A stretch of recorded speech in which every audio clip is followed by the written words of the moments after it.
So I found this section of the reading to be very interesting and almost even more intense than the last one because the warfare just keeps increasing and the negative emotions just keep building up and building up. There's like almost barely any positivity anymore.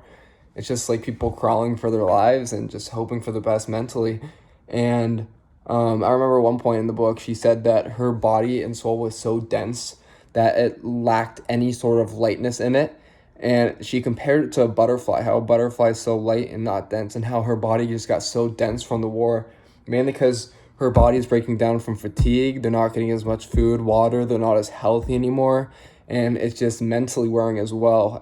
Like with all the horrible things going on, it takes a toll when the anxiety and depression start to hit her brain. She is so physically and emotionally worn down that she feels so dense and almost a little bit useless in a way. Like she has no purpose, I guess. She's just almost rotting away with all the warfare going on mentally. And it's just horrible what these people had to go through given the fact that it's out of their control. And it was all the Syrian government's fault for everything going on.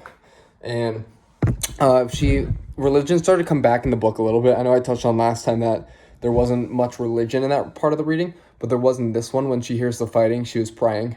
And it still shows that even though she's so dense and how has she described it and feels so terrible mentally and physically, she's still able to pray. So it's one of those things that these Syrian people could only rely on, praying and hoping the best for everything. But at the same time, she described it in the book as this warfare is killing the teaching of Islam.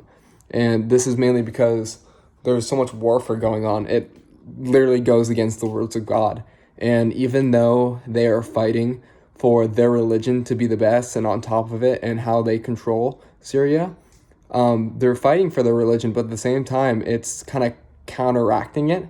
And it's a little bit ironic because they're fighting for their religion, but by doing this, they're going against the religion, which is very interesting, to learn about. It's a little bit ironic. And just basically how the soldiers are still so ruthless to the citizens. They break into their house. The citizens are barely able to get sleep because they're so anxious and nervous that a soldier is going to break in. And yeah, this book keeps picking up for sure.